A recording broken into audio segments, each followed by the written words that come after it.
দেখুন, তৃণমূলের পায়ের তলার মাটি ক্রমশ হারিয়ে পড়েছে মুর্শিদাবাদের রঘুনাথগঞ্জ, জঙ্গিপুর। কেননা একাধিক জায়গাতে কংগ্রেসের বিক্ষোভ কর্মসূচি। রঘুনাথগঞ্জ ব্লক কংগ্রেস নেতৃত্ব নবাব হোসেন শিল্পপতি তৃণমূলকে গুড বাই জানিয়ে কংগ্রেসে যোগদানের পূর্বে প্রতিদিন তৃণমূলের তাসের মতো ঘর ভাঙছে।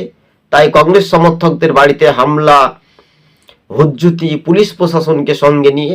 কে অভিযোগ করছেন? কংগ্রেসের অর্থাৎ দল ত্যাগী, অর্থাৎ তৃণমূল ছেড়ে কংগ্রেসে যোগদান করেছেন নবাব হোসেন। তিনি অভিযোগ করছেন ব্লক কংগ্রেস নেতৃত্ব তারা কিন্তু আন্দোলনে সামিল হয়েছে, আজকে আপনারা জানেন, জঙ্গিপুরে। কিন্তু তৃণমূলের ক্রমশ যদি রঘুনাথগঞ্জ হাতছাড়া তো হবেই, তার সঙ্গে কংগ্রেসের প্রার্থী নবাব হোসেনকে প্রার্থী করতে পারে, এমনটাই কংগ্রেস সূত্র মারফত খবর আমরা পাচ্ছি সম্ভবত।